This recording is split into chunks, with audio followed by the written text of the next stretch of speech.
আসসালামু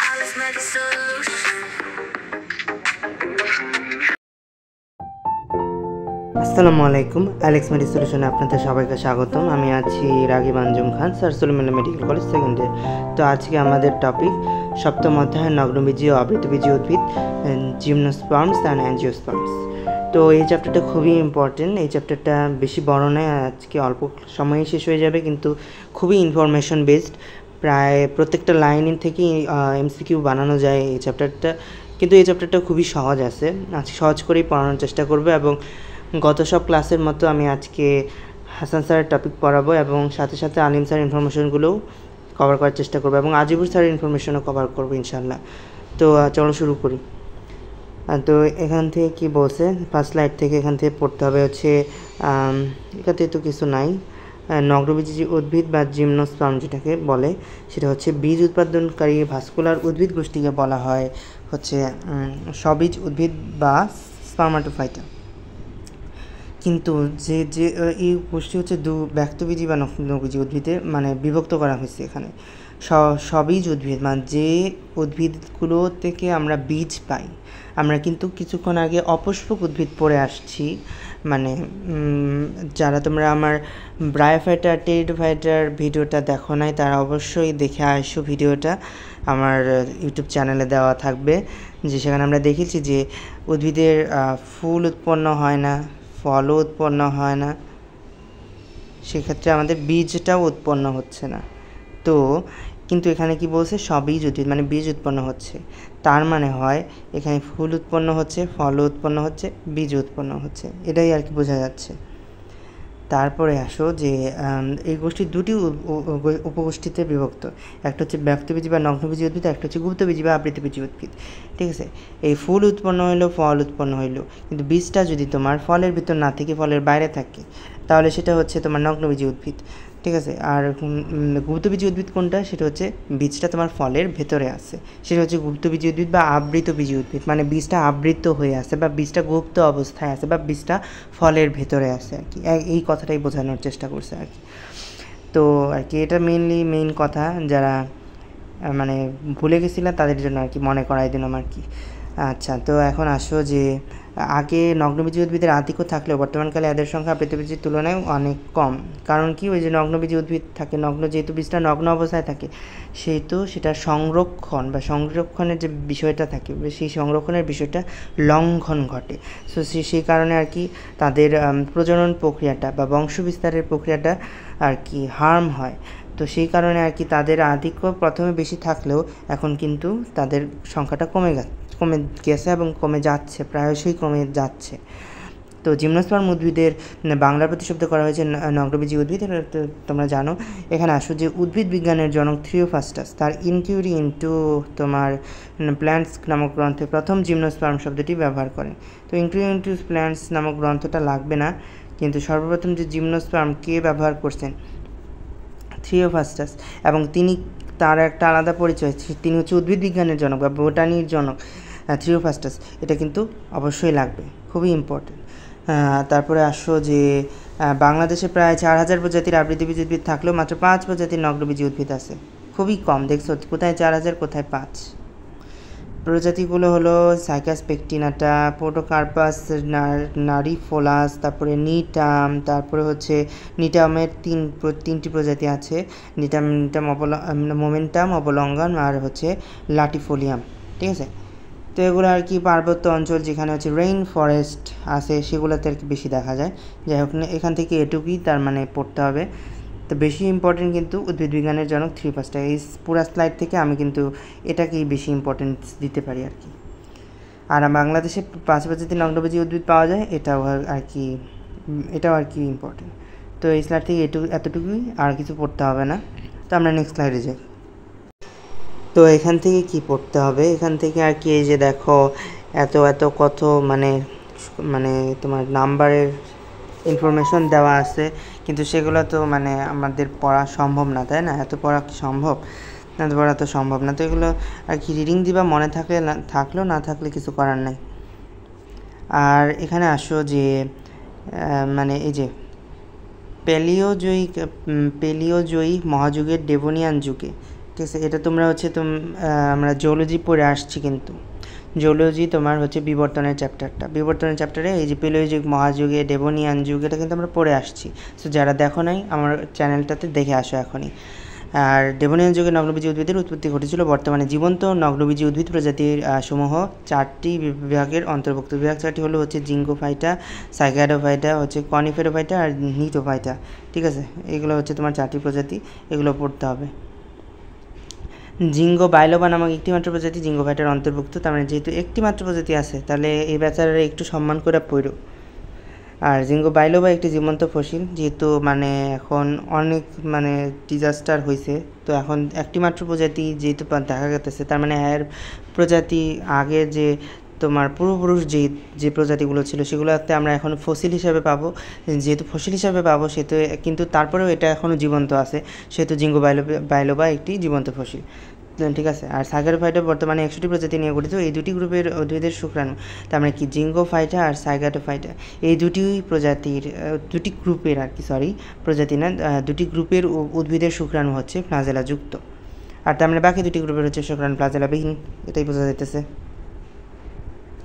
আর প্রায় 550টি প্রজাতি নিয়ে গঠিত কনিফেরোফাইটা, এটি শীত প্রধান উত্তর গোলার্ধীয় বনাঞ্চলগুলো কনিফার বনাঞ্চল। রাশিয়াতে বড় কনিফার বন রয়েছে। সবচেয়ে উঁচু বৃক্ষ, পৃথিবীর সবচেয়ে উঁচু বৃক্ষ হচ্ছে কনিফেরোফাইটা গ্রুপের উদ্ভিদ।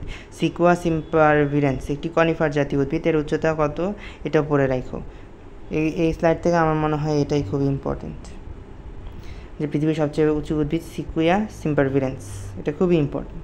পৃথিবীর ক্ষুদ্রতম নগ্নবীজী উদ্ভিদ জামিয়া সাইক্যাট। এই পৃথিবীর সবচেয়ে প্রাচীন বৃক্ষ হলো হচ্ছে ব্রিসল কোন পাইন। এগুলো খুবই ইম্পর্টেন্ট। তারপরে হচ্ছে পৃথিবীর সবচেয়ে বৃহৎ বনাঞ্চল সাইবেরিয়া অঞ্চলে অবস্থিত, সেটি হচ্ছে বিশ্বের বৃহত্তম বায়োম। উদ্ভিদের সাথে অধিকতর ঘনিষ্ঠ নগ্নবীজী উদ্ভিদ হলো নিটোফাইটা। আবৃতবীজী উদ্ভিদের সাথে অধিকতর ঘনিষ্ঠতর নগ্নবীজী উদ্ভিদ হলো নিটোফাইটা। তারপরে হচ্ছে এটি হচ্ছে প্রায় হচ্ছে তোমার 70টি প্রজাতি এই বিভাগের অন্তর্ভুক্ত। আবৃতবীজী উদ্ভিদের মধ্যে এদের শুক্রাণু ফ্লাজেলাবিহীন। তার মানে নিটোফাইটার শুক্রাণু হচ্ছে তোমার ফ্লাজেলাবিহীন। ঠিক আছে। তো ওয়েলউইচসিয়া মিরাবিলিস এর পুংকন দেখতে হচ্ছে তোমার ফুলের মতো। ঠিক আছে। এই উদ্ভিদের মাত্র 2টি পাতা থাকে। ইফেড্রা উদ্ভিদে দিনশেক দেখা যায়। আর ইফেড্রা থেকে হচ্ছে শ্বাসকষ্টের ওষুধ ইফেড্রিন পাওয়া যায়। ঠিক আছে। তো এই যে নগ্নবীজী উদ্ভিদের কাণ্ডে বিশেষ চিহ্ন থেকে যাকে লিপস কার বলা হয়, দেখছো খুবই ইম্পর্টেন্ট। আমি বলছিলাম না অধ্যায়টা বেশি বড় না, কিন্তু ইনফরমেশন অনেক। তো এখান থেকে এই তোমার প্যারাটা, এখানে তো মনে হয় একটা প্যারাই কি এটা, হ্যাঁ একটা প্যারা, এই একটা প্যারা খুবই ইম্পর্টেন্ট দিয়ে পড়বা। আমি যেগুলো দাগাই দিয়েছি সেগুলো বেশি পড়বা, আমি যেগুলো গোল দিয়েছি সে জায়গায় গোল দেওয়ার চেষ্টা করবা। আচ্ছা, পৃথিবীর বিশ্বের সর্বোচ্চ 3টি বৃক্ষ প্রজাতি, এখান থেকে কিছু পড়েও না, এখান থেকে রিডিং দিও, বেশি ইম্পর্টেন্ট না এখান থেকে। আচ্ছা, নেক্সট স্লাইডে আসো।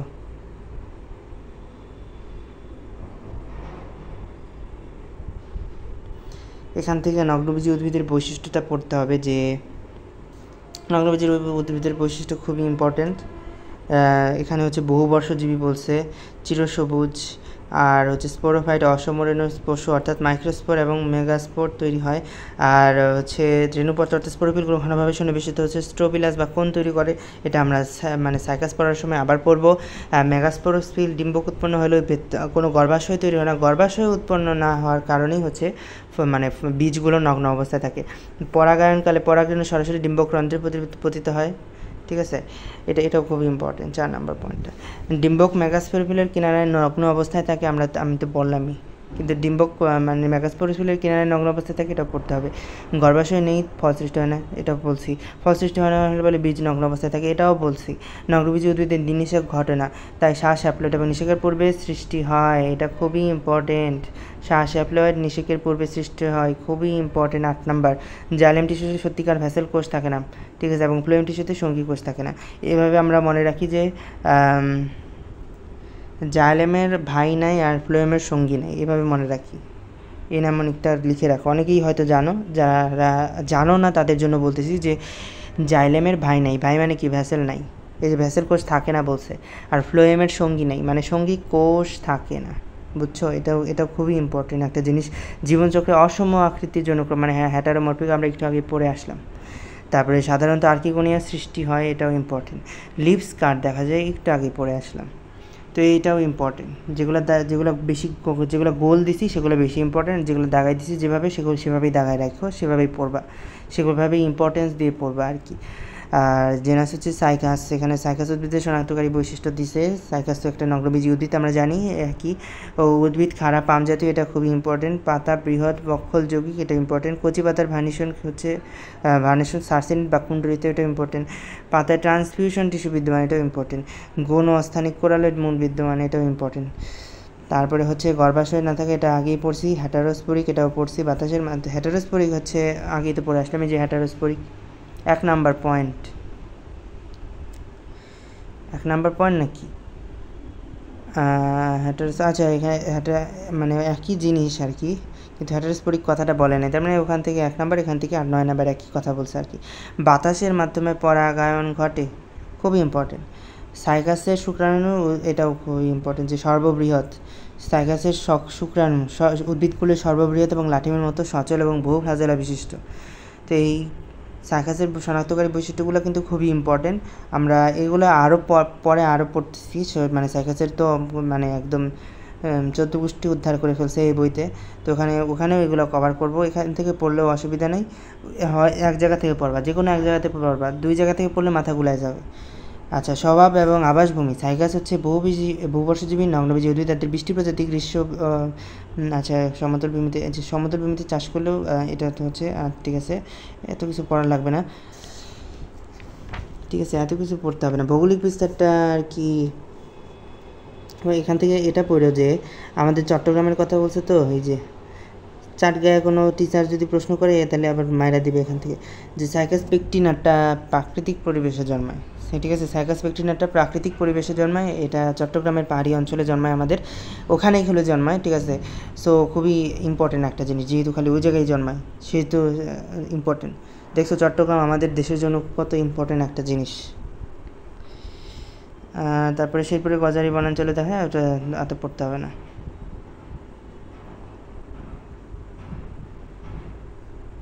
আচ্ছা, এখান থেকে কি পড়তে বলবো, গঠন বৈশিষ্ট্য। অন্যান্য বিযুক্ত উদ্ভিদের ন্যায় সাইকাস উদ্ভিদটি স্পোরোফাইটে একই কথা বলছে আর কি। এই যে পাতা পক্ষল যৌগিক, তারপরে এই যে আসো র্যাকিসে, এই যে র্যাকিসে 550 থেকে 100 জোড়া পিনা জোড়ায় জোড়ায় সাজানো থাকে, ঠিক আছে। তারপর ট্রান্সফিউশন টিস্যু মধ্যশিরার পার্শ্ববর্তী অংশে পরিবহন সংযোগ রক্ষা করে। সাইকাস উদ্ভিদে যৌগপত্র বা পর্ণপত্র ছাড়াও আরেক বাদামি বর্ণের রোমশ শল্কপত্র রয়েছে। সুতরাং সাইকাস উদ্ভিদের পাতা 2 ধরনের, এটা পড়তে হবে। পাম উদ্ভিদ এবং ফার্নের পাতার সাথে সাইকাসের পাতা কিছুটা মিল সম্পন্ন, এটা পড়তে হবে। মিল সম্পন্ন বলে সাইকাসকে কী বলা হয়, পাম ফার্ন বলা হয়, ঠিক আছে, আমরা একটু আগে পড়ে আসলাম। তারপরে হচ্ছে পত্রখণ্ডে একটি মাত্র তোমার হচ্ছে মধ্যশিরা থাকে, কোনো প্রকার শিরা উপশিরা স্পষ্ট নয়। শিরা উপশিরা স্পষ্ট নয় যেহেতু এটা দাগানোর দরকার নেই, মধ্যশিরা থাকে, এটুকু পড়লেই হবে, তার মানে কি শিরা উপশিরা থাকে না, এরকমই চাইতেছে আর কি। মূল হচ্ছে প্রাথমিক পর্যায়ে প্রধান মূল থাকে, এরপরে হচ্ছে অল্পকাল পরেই প্রধান মূল নষ্ট হয়ে যায়, অস্থানিক মূল সৃষ্টি হয়।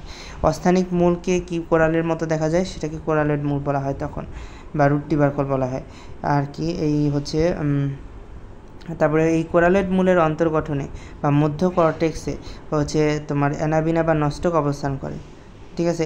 তো এই শৈবালগুলো অবস্থান করার কারণে এই তোমার কোরালয়েড মূলের যে স্তরটা, সেই স্তরটাকে বলা হইতেছে শৈবাল স্তর।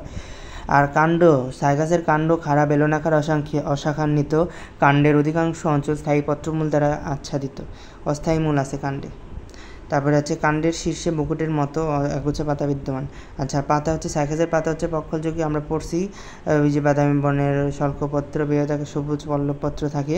তারপর হচ্ছে প্রজাতিভেদে পাতার সংখ্যা যে 50 থেকে 100 পর্যন্ত হয়ে থাকে, আমরা বললাম না র্যাকিসের ওইটার সাথে মিলাই পড়বা, র্যাকিসের এটার সাথে এটা মিলাই পড়বা, যে পাতায় পত্রকের সংখ্যা প্রজাতিভেদে 50 থেকে 100 পর্যন্ত হয়ে থাকে।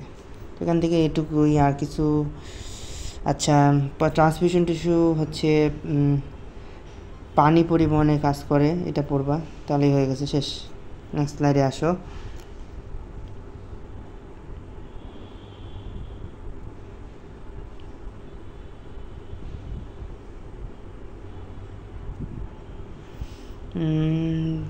ঠিক আছে, এখান থেকে জীবন্ত জীবাশ্ম বলা হয় সাইকাসকে, এটা আমরা নিশ্চয়ই সবাই জানি, তাই না?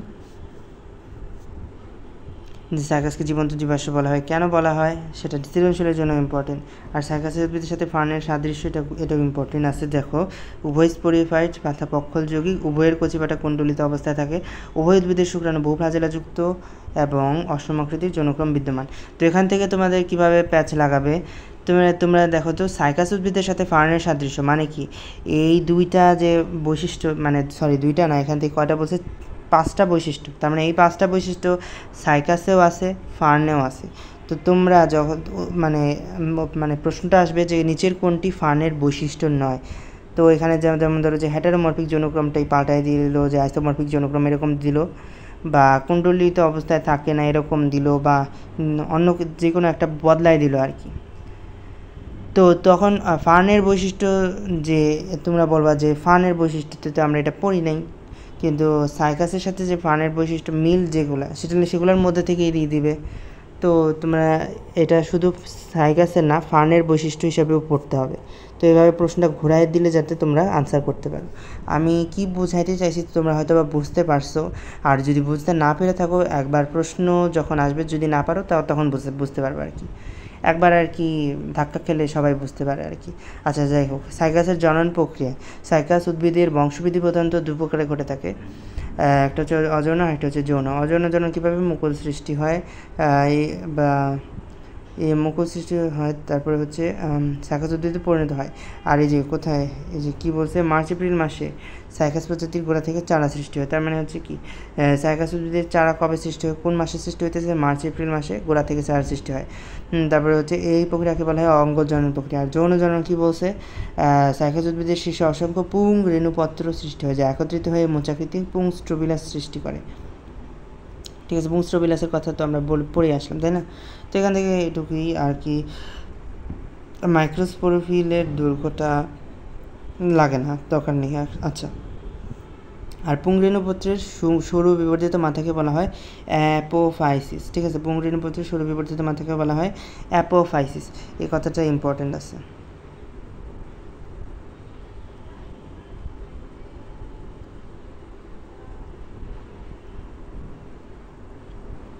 এই যে অ্যাপোফাইসিস, পুংরেণুপত্রের সরু বিবর্ধিত মাথাকে বলা হয় অ্যাপোফাইসিস। পুংরেণুপত্রের পৃষ্ঠদেশে বহু স্পোরাঞ্জিয়া তৈরি হয়। স্পোরাঞ্জিয়া আগেও পড়ে আসছি, তাই না? স্পোরাঞ্জিয়ামের ভেতরে ওই যে স্পোর তৈরি হয়, হ্যাপ্লয়েড পুংরেণু তৈরি হয় আর কি। এগুলো সবই রিডিং পড়া সৃজনশীলের জন্য ইম্পর্টেন্ট আর কি, মেডিকেলের জন্য এগুলো অত বেশি ইম্পর্টেন্ট না। আর এই যে আর্কিগোনিয়াম সৃষ্টি, সাইকাসের আদি বৈশিষ্ট্য আমরা পড়ে আসলাম, তাই না?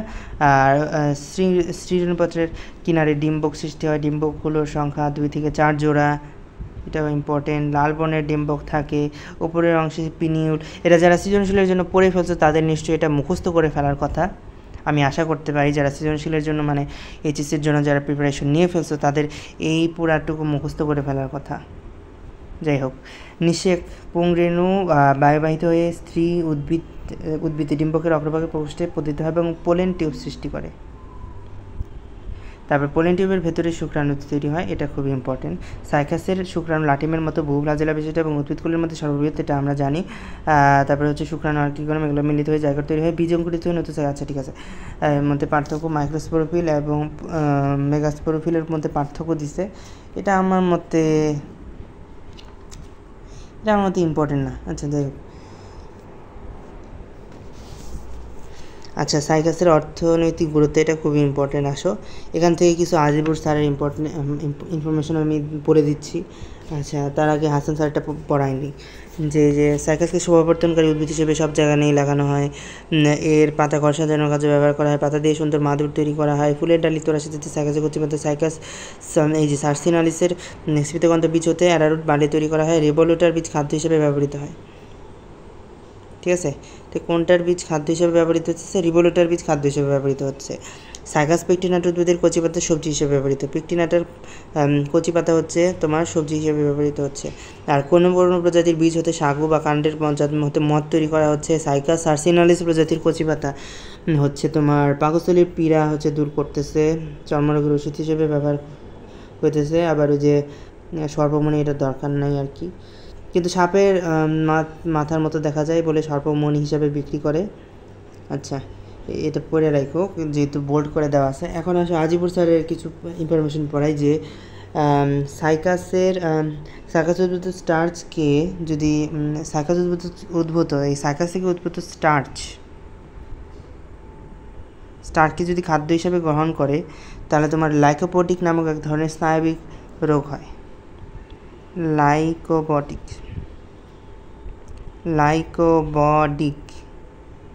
নামক এক ধরনের একটা হচ্ছে স্নায়বিক রোগ। এই রোগটার মানে লক্ষণগুলো পার্কিনসনের মতো। পার্কিনসন রোগ চিনো না, ওই যে হাত কাঁপে যে রোগটাতে, সেটাই পার্কিনসন আর কি। লিখে দিই, পরে মনে থাকবে না। এটা কিন্তু আজিবুর স্যারের পড়া, এটা কিন্তু মানে হাসান স্যারের বইতে নাই, আজিবুর স্যারের পড়া, ঠিক আছে। যে স্টার জাতীয় খাবার গ্রহণ করলে লাইকোপোডিক নামক এক ধরনের রোগ হয়, স্নায়বিক রোগ, সেটার বৈশিষ্ট্য বা লক্ষণ পার্কিনসন রোগের মতো।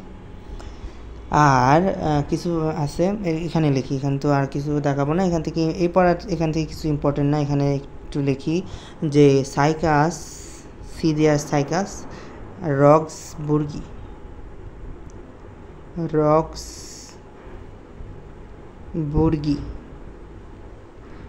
এই সাইকাস রক্সবুর্গি দিয়ে গনোরিয়া রোগের চিকিৎসায় ব্যবহৃত হয়। গনোরিয়া রোগটা আমরা কিন্তু মানব জীবনের ধারাবাহিকতা অধ্যায়ে পড়েছি, যারা দেখো না ওটা দেখে আসো।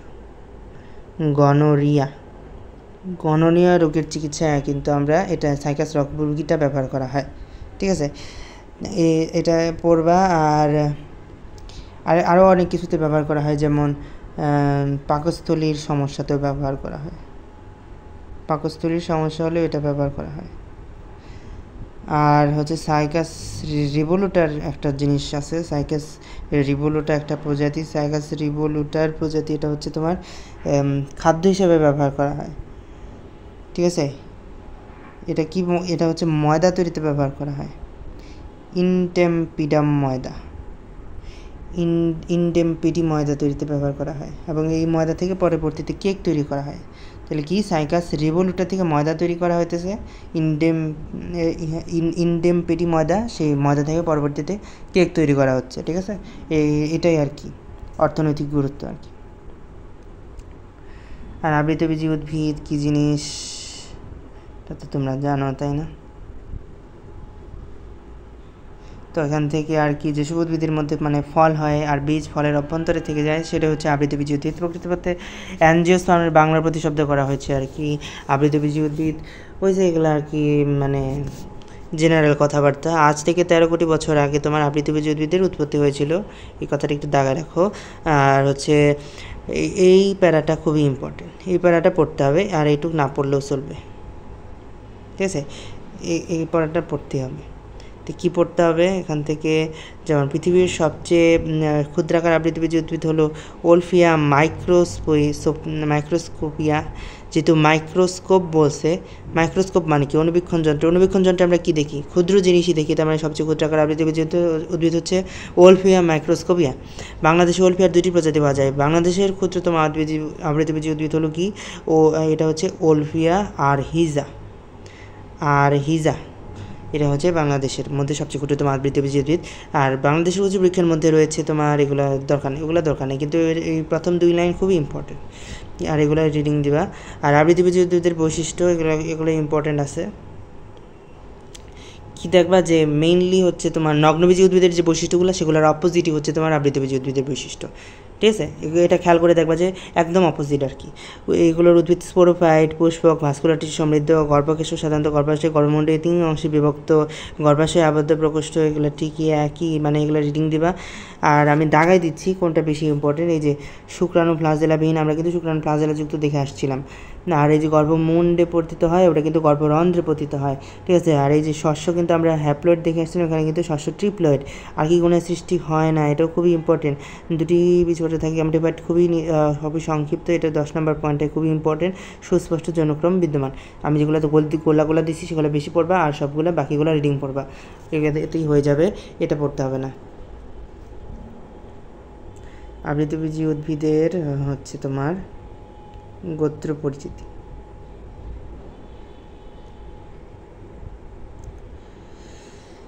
আবৃতবীজী উদ্ভিদকে প্রধানত দুটি শ্রেণীতে ভাগ করা যায়, একটা হচ্ছে ম্যাগনোলিয়া শ্রেণী বা দ্বিবীজপত্রী উদ্ভিদ এবং লিলি শ্রেণী বা একবীজপত্রী উদ্ভিদ। ঠিক আছে, এটা পড়বা শেষ। আর হচ্ছে ডাক্তার আর্থার, ওইটা পড়তে হবে না। আর স্বভাব বা স্বরূপ, এটা পড়তে হবে। কোনটাকে বিরোধ বলতেছি, কোনটাকে উপগুল্ম বলতেছি, গুল্ম বলতেছি, বৃক্ষ বলতেছি, এগুলো পড়তে হবে। যেমন এই যে বিরোধটা মনে রাখবা তোমরা হচ্ছে দূর্বা, ধান, গম, শ্বেতদ্রোণ, এগুলো হচ্ছে তোমার বিরোধ উদ্ভিদের উদাহরণ। এগুলো মনে রাখবা হচ্ছে, এগুলো মনে থাকবে আর কি, এমনি মনে থাকবে আর কি। উপগুল্মতে আসো হচ্ছে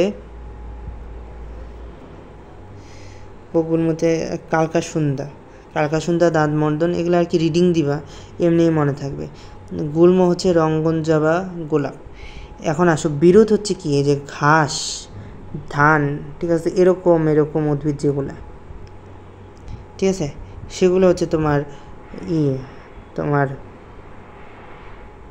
বিরোধ উদ্ভিদ, যেগুলো হচ্ছে মানে একদম নরম সফট যেগুলো কাণ্ড, ঠিক আছে, ধরলেই ভেঙে যায়, সেগুলোই হচ্ছে তোমার এই যে মানে বিরোধ আর কি, সেগুলো। আর এই উপগুল্ম কি, একটু বড় উদ্ভিদ, একটু শক্ত, একটু গাছের মতো দেখা যায়, সেগুলো হচ্ছে তোমার উপগুল্ম। আর গুল্ম কি, কাষ্ঠল না, কিন্তু কাষ্ঠল গাছের সমান বড় যে উদ্ভিদগুলো, সেগুলো হচ্ছে তোমার গুল্ম। আর বৃক্ষ কি, যে কাষ্ঠল উদ্ভিদ যেগুলা অনেক বড়, সেগুলো হতেছে তোমার বৃক্ষ। বোঝাতে পারছি? এভাবে মনে রাখবা।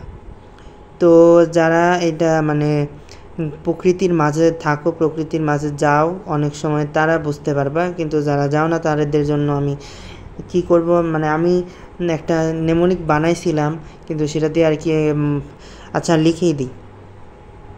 যেমন ধরো যে এটা বিরুটটা মনে রাখবা তোমার দুর্বাগাধা দিয়ে মনে রাখবা, দুর্বাগাধা। যেমন এই দুর্বা থেকে আসছে দুর্বাঘাস, গা থেকে আসতেছে গম, আর ধা থেকে আসতেছে ধান। আর এই উপগুল্মটা মনে রাখবা হচ্ছে তোমার কান্দা দিয়ে মনে রাখো, কান্দার কা থেকে আসতেছে তোমার কালকাসুন্দা, আর দা থেকে আসতেছে তোমার দাঁতমন্ডল, ঠিক আছে। আর বৃক্ষ হচ্ছে আমজাম, কাঁঠাল, এটা মনে থাকার কথা। আর বিরুটটা বলে দিছি।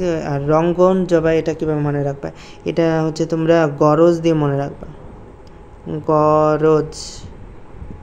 গরজ দিয়ে মনে রাখবা। আর যাদের এমনি মনে থাকে, যে আমি বলে দিলাম যে ছবি আঁকায় মনে রাখবা, যেগুলো মানে নরম একদম সফট, সেগুলো বিরুৎ, মানে একটু গাছের মতো দেখা যায়, কিন্তু সেগুলো আর কি মানে সফট, মানে কাণ্ড ধরলেই ভেঙে যাবে এরকম আর কি, সেগুলো হচ্ছে উপগুল্ম। কাষ্ঠল নয়, কিন্তু কাষ্ঠল উদ্ভিদের মতো লম্বা হয়, সেগুলো হচ্ছে গুল্ম। কিন্তু আর কাষ্ঠল উদ্ভিদগুলো হচ্ছে বৃক্ষ, মনে থাকার কথা। আর পরাশ্রয়ী, মৃতজীবী, এগুলো রিডিং পড়বা, শেষ। মূল হচ্ছে প্রধান মূল, অস্থানিক মূল। প্রধান মূল কার? মূল, গাজর, বিট, যেগুলোর মূল আমরা খাদ্য হিসেবে গ্রহণ করে থাকি। অস্থানিক মূল, যে অস্থানে মূল্যবান পাত্র প্রদান আর কি, অস্থানে বলে না, অস্থানে মূল্যবান পাত্র দেয়, উলোবনে মুক্তা ছাড়ানো, বাগধারা পড়ছো না, ওইরকম আর কি। অস্থানিক মূল মানে কি, যে জায়গায় মূল থাকার কথা ওই জায়গায় মূল না হয়ে অন্য জায়গায়, যে জায়গায় মূল থাকার কথা না সেই জায়গায় মূল তো বের হয়েছে, সেগুলোই হচ্ছে তোমার অস্থানিক মূল। যেমন কি কেয়া, বট, অশ্বত্থ, ঠিক আছে। বট উদ্ভিদ, এই যে বট গাছ আমি এখন যদি আঁকায় দেখাই, এই যে বট আমি আঁকাইলাম, বট গাছ, এখান থেকে যে উপর থেকে মানে মূল নিচে নামে আসতে দেখছো না, পাতা থেকে মূল নিচে নামে আসতে দেখছো না, ঠিক আছে, ওইগুলো হচ্ছে তোমার অস্থানিক মূল। কিন্তু পাতা থেকে কি মূল বের হওয়ার কথা ছিল? পাতা থেকে কি মূল বের হওয়ার কথা ছিল? না, পাতা থেকে মূল বের হওয়ার কথা ছিল না, কিন্তু বের হয়েছে, তার মানে ওইটা অস্থানিক মূল আর কি। তো ওই রকমই আর কি তোমার কেয়া, বট, অশ্বত্থ, এগুলোতে অস্থানিক মূল দেখা যায় আর কি।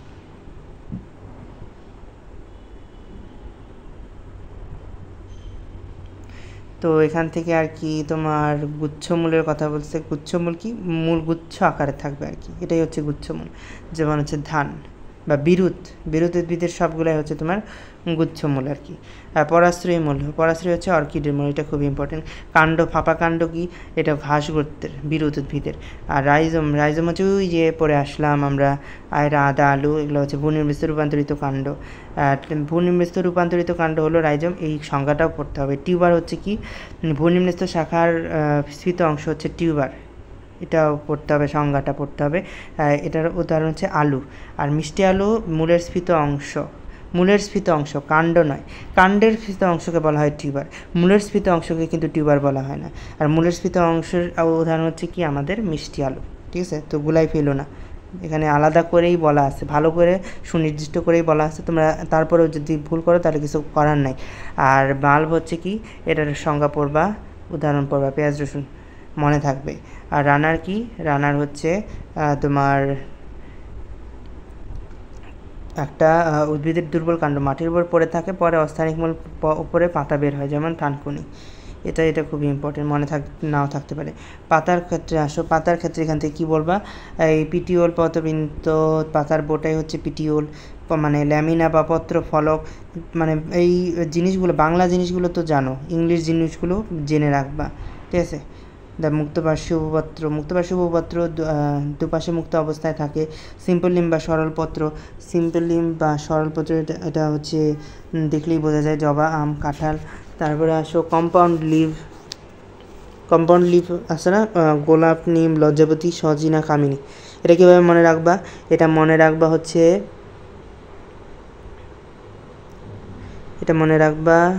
ও গো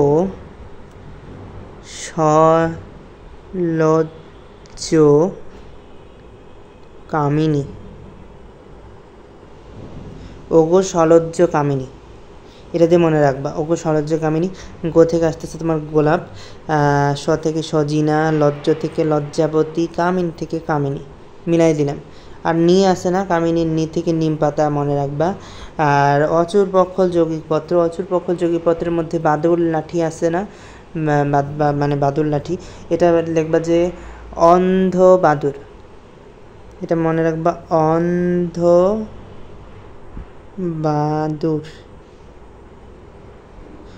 বাদুর, এই অন্ধ দিয়ে মনে রাখবা অচুর পক্ষল, আর বাদুর দিয়ে বাদুর লাঠি গাছ, ঠিক আছে? আর সচুর পক্ষল আছে গোলাপ গাছের পাতা, সচুর পক্ষলটা এমনি মনে থাকবে। আর যদি মনে রাখতে চাও তাহলে হচ্ছে এটা কী দিয়ে মনে রাখা যায়, আচ্ছা এটা এমনি মনে থাকবে। একটা জিনিস, আমি কতগুলো জিনিস তোমার নেমনিক বানাই দিতেছি, একটা জিনিস এমনি মুখস্থ করে রাখতে পারবে না, অবশ্যই রাখতে পারবা, অবশ্যই রাখতে হবে।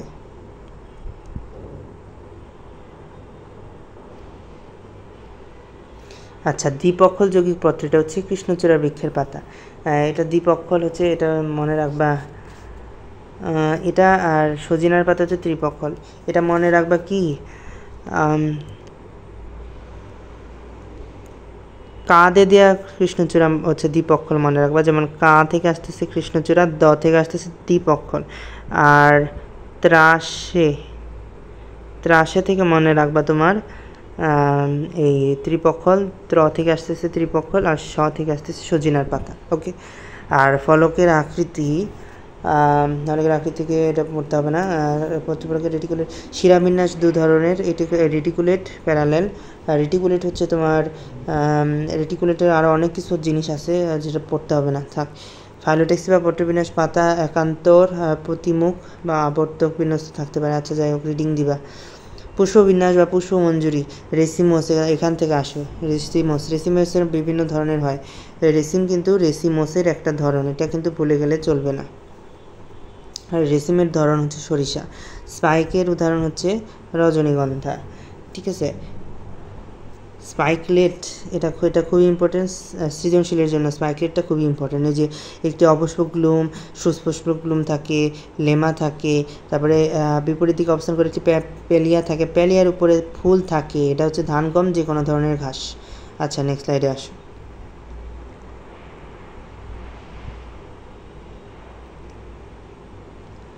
তো এখান থেকে আমরা কি পড়ব,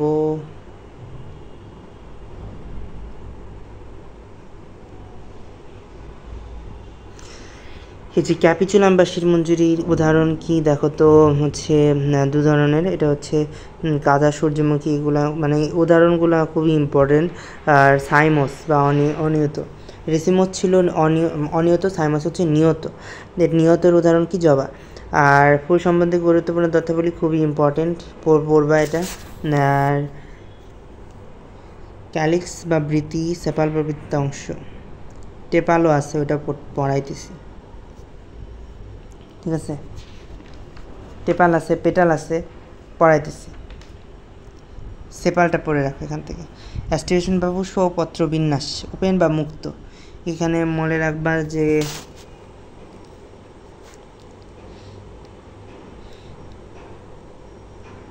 এখান থেকে মনে রাখো যে ওপেন যেটা, এটা মনে রাখবা হচ্ছে তোমার, এটা মনে রাখো যে জানালা খোলা রাখলে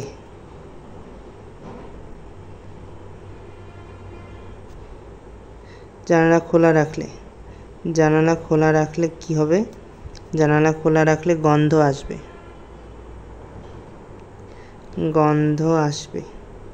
এখান থেকে কি মনে রাখবা? জানালা খোলা রাখলে গন্ধ আসবে দিয়ে কী বোঝাইতেছে? এই যে জানালা খোলা, তো ওটা দরকার নাই, খোলা দেয়া মনে রাখো যে ওপেন বা মুক্ত মানে খোলা। আর গন্ধ থেকে আসতেছে গন্ধরাজ, ঠিক আছে। আর ভালভেট বা প্রান্তস্পর্শী দিয়ে মনে রাখো যে প্রান্তস্পর্শী না, তাহলে মনে রাখো যে আজব স্পর্শ দিয়ে মনে রাখো, আজব স্পর্শ থেকে আসতেছে প্রান্তস্পর্শী। আর আজবের তোমার জব থেকে আসতেছে জবা, আর থেকে আসতেছে আকন্দ, ঠিক আছে। ওকে,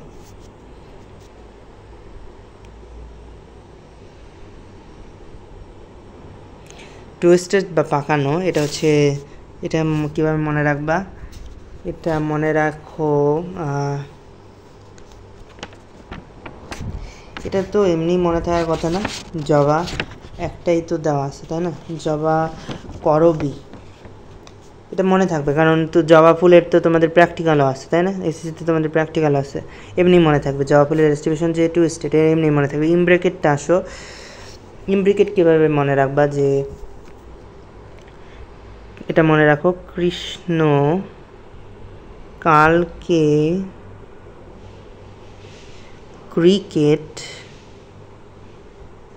খেলবে, ঠিক আছে। এটা কীভাবে মনে রাখবা? কৃষ্ণ থেকে কৃষ্ণচূড়া আসতেছে, কালকে থেকে কালকা শুনতে আসতেছে, ক্রিকেট থেকে আসতেছে ইমব্রিকেট শব্দটা, ঠিক আছে। তারপরে কুইনকান শিয়ালটা পেয়ারা এবং সরিষা দেওয়া আছে। হ্যাঁ, তো কুইনকান শিয়ালটা পেয়ারা সরিষা, এটা হচ্ছে কীভাবে মনে রাখবা? এটা মনে করবা যে কুইনের সাথে পেয়ার করে সরবে, কুইনের সাথে পেয়ার করে সরবে। কুইন থেকে আসতেছে তোমার মানে কুইন কানচিয়াল, পেয়ার থেকে আসতেছে পেয়ারা, আর সরবে থেকে আসতেছে তোমার সরিষা। আর ভেক্সিলারিতে আসো, ভেক্সিলারিটা এমনি মনে থাকার কথা, কিন্তু যদি আচ্ছা লিখিয়ে দিই, সীমা ভালো দিয়ে মনে রাখবা, ঠিক আছে। সীমা থেকে তোমার সি থেকে আসতেছে তোমার সিম, আর আচ্ছা একটু তালিবর্ষ দিয়ে লিখলে ভালো, তাই না? তাহলে হচ্ছে মিলে যায়।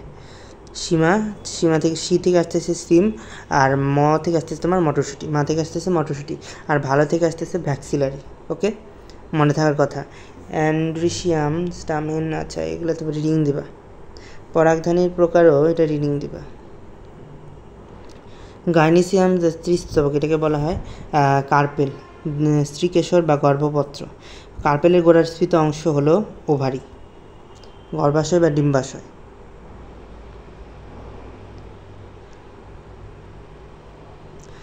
আর হচ্ছে মাথাটি হলো স্টিগমা বা গর্ভমণ্ড আছে, এগুলো সবই রিডিং দেওয়া। পিরিয়ান বা পুষ্পপুট, এগুলো রিডিং দেওয়া। উপলিঙ্গ পুষ্প, এগুলো মানে উদাহরণ মনে রাখার দরকার। উপলিঙ্গ পুষ্প জবা, তারপরে একলিঙ্গ পুষ্প হচ্ছে লাউ, তারপরে পুংপুষ্প হচ্ছে লাউয়ের পুংপুষ্প, স্ত্রীলিঙ্গ হচ্ছে লাউয়ের স্ত্রীপুষ্প, যেটা একলিঙ্গ। ক্লিপ পুষ্প হচ্ছে কিছু উদ্ভিদ, সম্পূর্ণ পুষ্প হচ্ছে জবা, অসম্পূর্ণ পুষ্প হচ্ছে কুমড়া, সমাঙ্গ পুষ্প জবা, অসমাঙ্গ পুষ্প মটরশুঁটি, বহুপ্রতিসম হচ্ছে সরিষা জবা, একপ্রতিসম হচ্ছে সিম অপরাজিতা বা মটরশুঁটিও বলা যায়। অসমাঙ্গ আর একপ্রতিসম একই কথা। অপ্রতিসম হচ্ছে কলাবতী ফুল। তারপরে সপৃন্তক পুষ্প যে পুষ্প ফুটে থাকে না, এগুলো উদাহরণগুলো যেগুলোর আছে সেগুলো বেশি করে পড়বা, আর এমনিই মনে থাকবে এটা। আর মনে না থাকলে মা আছে বাবা আছে তাদেরকে এটা জিজ্ঞাসা করবা, তারা বলে দিবে, তাদের কথা শুনে মনে থাকবে। তারা কিছু একটা হিংস দিবে, তারা এত কিছু না বুঝতে পারলেও তারা একটা হিংস দিবে, ঠিক আছে? তো মা আছে বাবা আছে বা দাদি নাদির কাছ থেকেও এটা শুনতে পারবা, তারা একটা হিংস দিবে, ঠিক আছে? যেমন লাউ যেহেতু লাউ বলবে যে কোনোটার ফুল হয় কিন্তু ফল হয় না, লাউ হয় না, এরকম একটা কথা বলবে। তো ওই কথা দিয়েই মনে থাকবে তোমার। আর বহুপ্রতিসম, একপ্রতিসম, অপ্রতিসম, এটা এই চিত্র দেখেই মনে থাকবে। আচ্ছা, নেক্সট স্লাইডে আসো।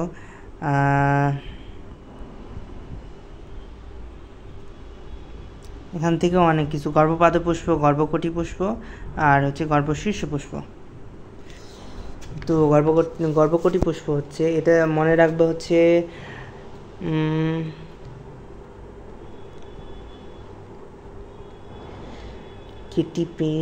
সিম গোলাপ ফুল। গর্ভকটি পুষ্প হচ্ছে সিম গোলাপ ফুল, গর্ভশীর্ষ পুষ্প হচ্ছে কুমড়া পেয়ারা ফল, ঠিক আছে? তো এটা যে কীভাবে মনে রাখা যায়,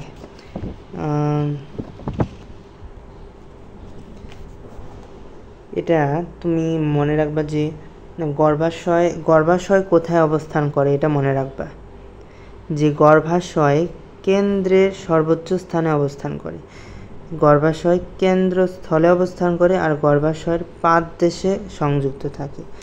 এটা পুষ্পাক্ষের কথা বলছে। পুষ্পাক্ষ গর্ভাশয়ের কেন্দ্রের সর্বোচ্চ স্থানে, পুষ্পাক্ষ কেন্দ্রস্থলে, আর পুষ্পাক্ষ গর্ভাশয়ের পাদদেশে অবস্থিত, ঠিক আছে? তো এই কথাটা মনে রাখবা। আর এই যে উদাহরণ যে কথাটা বলছে, উদাহরণ দিচ্ছে যেগুলো, সেগুলো মনে রাখবা। আর এখন আসো প্লাসেন্টেশন বা অমরবিন্যাস, সেটাও আমি নেমনিক দিয়ে মনে রাখা শিখাই দিচ্ছি। মার্জিনাল বা একপ্রান্তীয়, এটা মনে রাখবা হচ্ছে তুমি একটি মশা দিয়ে মনে রাখো, একটি মশা, ঠিক আছে? এই মশা দিয়ে তোমার হচ্ছে থেকে আসতেছে তোমার মটরশুঁটি, দিয়ে আসতেছে সিম, একটি দিয়ে আসতেছে একপ্রান্তীয়, ঠিক আছে? মনে থাকার কথা। তারপরে আসো এক্সাইল বা অক্ষীয়, যেটা এটা কি মনে রাখবা যে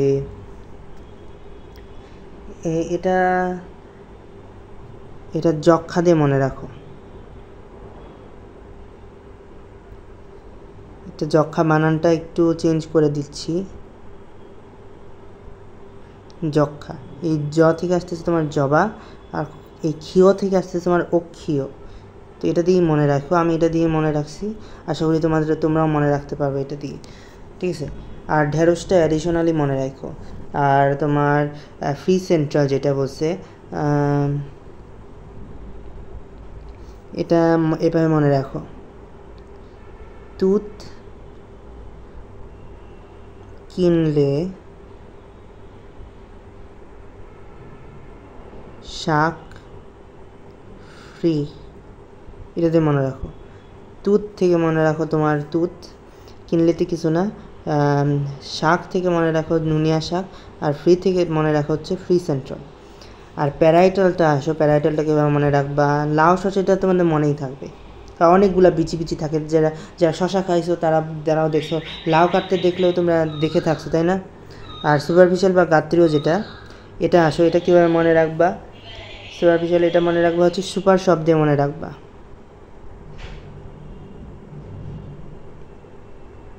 সুপার শব্দে এটা মনে থাকবে। আর ব্যাসাল বা মূলীয় যেটা, সেটা হচ্ছে তোমার ব্যাসাল বা মূলীয়, এটাও তীব্র সুধা দিয়ে মনে রাখবা, ব্যাসাল বা মূলীয়। আর এপিকাল বা শীর্ষক, এটা শীর্ষ ধলা দিয়ে মনে রাখবা।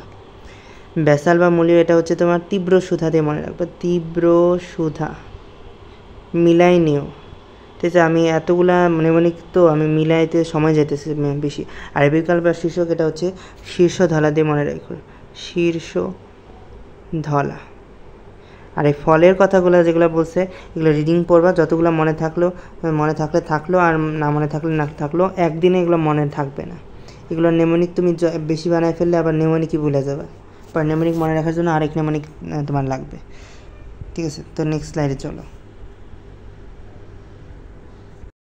এগুলো দরকার নেই, নেক্সট স্লাইডে আসো।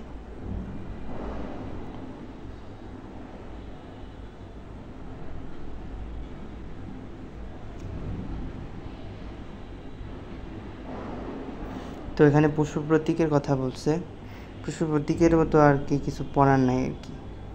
তো নেক্সট স্লাইডে আসো। একবীজপত্রী উদ্ভিদের গোত্র পরিচিতি এখান থেকে পড়ার আছে, এখান থেকে পড়তে হবে।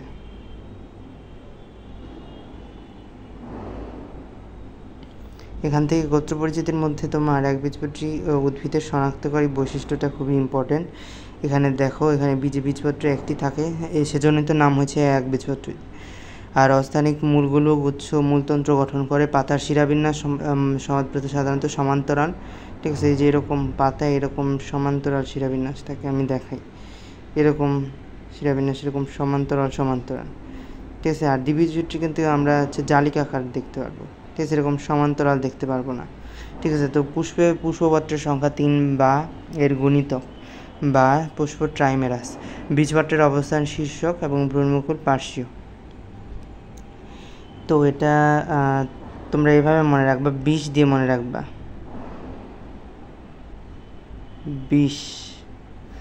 20 থেকে কি, বি থেকে আসতেছে তোমার বীজপত্র, আর স থেকে আসতেছে তোমার শীর্ষে। বীজপত্র যদি শীর্ষে হয় ভ্রূণমুকুল পার্শ্বীয় হবে। ঠিক আছে, আবার তোমার দ্বিবীজপত্রে উল্টা, তখন আবার বীজপত্র হচ্ছে পার্শ্বীয়, ভ্রূণমুকুল আবার শীর্ষক। ঠিক আছে, খালি একবীজপত্রেরটা মনে রাখো, একবীজপত্রটা কি 20 দিয়ে মনে রাখো। 20 মানে কি, বীজপত্রের অবস্থান শীর্ষক, তার মানে ভ্রূণমুকুল পার্শ্বীয়, অপোজিট হবে। আর এখানে লেখছে গৌণ বৃদ্ধি ঘটে না। আচ্ছা, যাই হোক।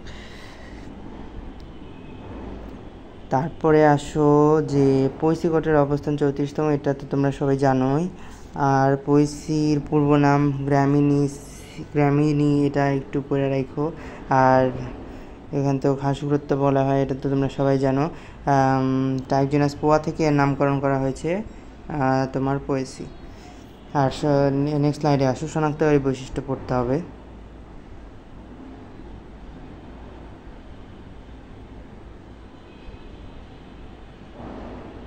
শনাক্তকারী বৈশিষ্ট্যের মধ্যে কাণ্ড সাধারণত নলাকার, মধ্যপর্ব ফাঁপা, পত্রমূল কাণ্ড বেষ্টক, পাতা লিগিউল বিশিষ্ট, এগুলো সবই পড়তে হবে, বুঝছো? সবই পড়তে হবে, শনাক্তকারী বৈশিষ্ট্য সবই পড়তে হবে। পুষ্পবিন্যাস স্পাইকলেট জানোই। পরাগধানী সর্বমুখ, খুবই ইম্পর্টেন্ট। গর্ভমুণ্ড পালকের ন্যায়, গর্ভাশয় এক প্রকোষ্ঠ বিশিষ্ট। অমরাবিন্যাস হচ্ছে মূলীয়, আর ফল হচ্ছে ক্যারিওপসিস, ফলটাও ইম্পর্টেন্ট অনেক। তারপরে আসো এই স্বরূপ, তো যেমন মানে এগুলো জানোই তো। তারপরে মূল হচ্ছে গুচ্ছমূল, কাণ্ড এটাও আগেই বলা হয়েছে। পাতা হচ্ছে তোমার লিগুল বিশিষ্ট। তারপর হচ্ছে প্রতিটি পাতা সাধারণত 3টি অংশ নিয়ে গঠিত। গোড়াতে শীত, লম্বা পত্রফলক এবং লিগুল হলো লিপসিতের মাথা। আর এই যে এটা পড়তে পারো, এই যে একিনোক্লোয়া গণে লিগুল থাকে না, এটাও ইম্পর্টেন্ট আছে। তারপর পুষ্পবিন্যাস হচ্ছে স্পাইকলেট, পরেই আসছো, এটা সৃজনশীলের জন্য ইম্পর্টেন্ট। তারপরে হচ্ছে পুষ্প, এটুকু রিডিং দিবা। আর পুষ্প হচ্ছে সাধারণত পুষ্পকে পুষ্পিকা বলা হয়। পুষ্পিকা উভলিঙ্গ বা একলিঙ্গ হতে পারে। ভুট্টা উদ্ভিদে একলিঙ্গ, জিঞ্জিয়াতে একলিঙ্গ বা সহবাসী। জিঞ্জিয়াতে একলিঙ্গ, সহবাসী। যে একলিঙ্গ তো মানে দুইটাই একলিঙ্গ, ভুট্টাতেও একলিঙ্গ, জিজানিয়াতেও একলিঙ্গ। কিন্তু ভুট্টা উদ্ভিদে হচ্ছে ভিন্নবাসী, আর জিজানিয়াতে হচ্ছে সহবাসী। এই কথাটা পড়ো। সহবাসী কী জিনিস সেটা কিন্তু আমরা আগের যে ব্রাইফাইটা টেরিডোফাইটাতে আমরা কিন্তু পড়ে আসছি। ঠিক আছে, ওখানে টেরিসটা ছিল হচ্ছে তোমার সহবাসী, প্রোথেলাস যেটা। আর এখানে পুষ্পপুটের কথা বলছে। সকল পুষ্পিকাতে পুষ্পপুট নেই, কোনো কোনো উদ্ভিদে হচ্ছে পুষ্পপুট থাকে, সেটাকে বলা হয় লোডিকিউল। পুংস্তবক হচ্ছে পুংকেশর সাধারণত। এগুলো রিডিং দিবা, বুঝছো? এগুলো অত বেশি কিছু করার নাই। এমনি হচ্ছে তোমার এগুলো হচ্ছে মানে সৃজনশীলের জন্য এগুলো ইম্পর্টেন্ট, খুবই ইম্পর্টেন্ট। পরিস্থিতি গোত্রের গুরুত্বপূর্ণ উদ্ভিদের মধ্যে এখানে পড়ে রাখো বাংলাদেশে 28 প্রজাতির বাঁশ জন্মে থাকে, আসলে এটাই আসবে। আর আর কিছু পড়ার নাই আর কি।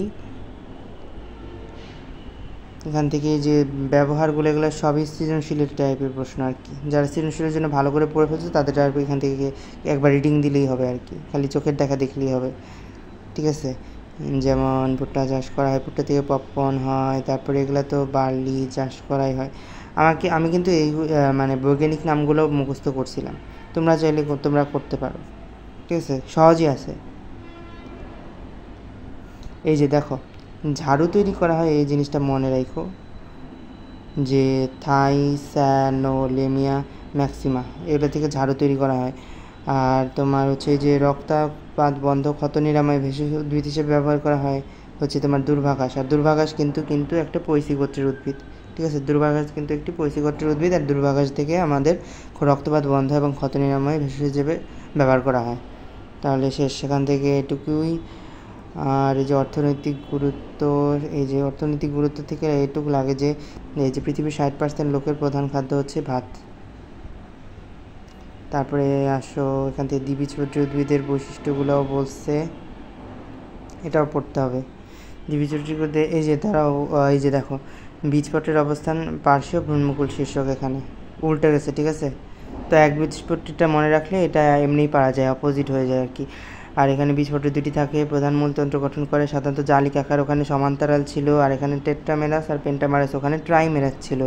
আর ভাস্কুলার বান্ডেলে ক্যাম্বিয়াম থাকে বলে গৌণবৃদ্ধি ঘটে, আর ওখানে কিন্তু গৌণবৃদ্ধি ঘটে না, ঠিক আছে। আর মালবেসি গোত্রের শনাক্তকারী বৈশিষ্ট্য এটা সবই পড়তে হবে, যে রোমস মিউসিলিস পূর্ণ, মুক্তপাশে উপপত্র বিদ্যমান, উপবৃত্তিযুক্ত, দলমণ্ডল টুইস্টেড পাকানো, একটু আগে পড়ে আসলাম তাই না, জবা ফুলের আর কি। মালবেসি গোত্রের আর কি জবা ফুলই দেখানো হয় আর কি। নেক্সট স্লাইডে যাই। তো এখান থেকে কি পড়বো, এখান থেকে হচ্ছে এখানে বলছে কি এই যে পরাগধানী এক প্রকোষ্ঠ বৃক্কাকার, পরাগৃণ বৃহৎ কণ্টকিত, পরাগৃণ বৃহৎ কণ্টকিত খুবই ইম্পর্টেন্ট। অম্মরা বিন্যাস অক্ষীয়, এটাও ইম্পর্টেন্ট, পড়ে আসছি কিন্তু। ফল হচ্ছে ক্যাপসুল বা বেরি, এটাও ইম্পর্টেন্ট। তো এই 6, 7, 8 সবই ইম্পর্টেন্ট। সাধারণ বৈশিষ্ট্য হচ্ছে তোমার বিরুৎ, এগুলো পড়লামই। প্রধান মূলতন্ত্র কাষ্ঠ, লুচাগানিত বেরুলাকার পাতা, জালিকা, এটা তো পড়ে আসলাম। পুষ্পবিন্যাস হচ্ছে সাইমোস, এটা পড়ো।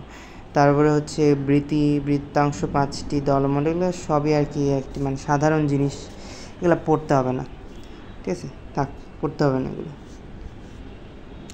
কিন্তু এখানে আসো যে এই যে স্ত্রীস্তবক সাধারণত 5 প্রকোষ্ঠ বিশিষ্ট হচ্ছে তোমার গর্ভাশয়, এটা পড়েও এটা জানোই আর কি। এগুলো না জানলে পড়তে হবে, জানলে পড়ার দরকার নেই, এগুলো থেকে আসেও না।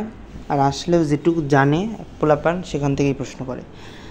আর এটা দেখো যে এই যে প্লাজিয়ান্থাস গণে গর্ভপত্রে 1টি বা 2টি এবং অ্যাপোটিলন গণে গর্ভপত্র হচ্ছে তো 15 থেকে 20টি, আর মালভা গণে গর্ভপত্র অনেক, এই কথাটা একটু পড়ে রাখো।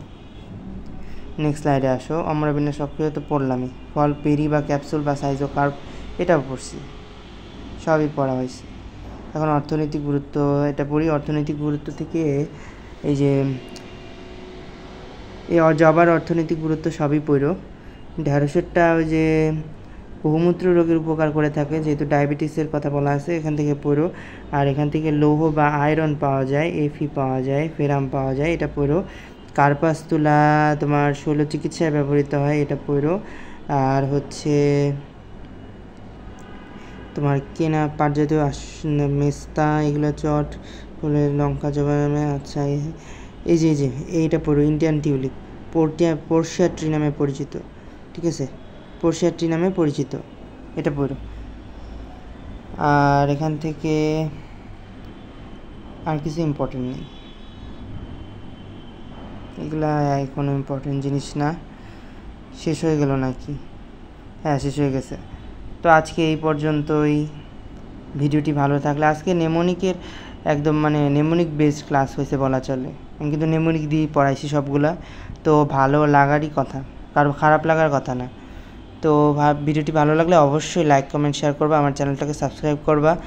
আমার একটি পেজ আছে, পেজে গিয়ে তোমরা লাইক ফলো দিয়ে রাখবা, ঠিক আছে। তো আমি পেজের লিঙ্কটা ডেসক্রিপশন বক্সে দিয়ে রাখবো। তো আজকে এই পর্যন্তই।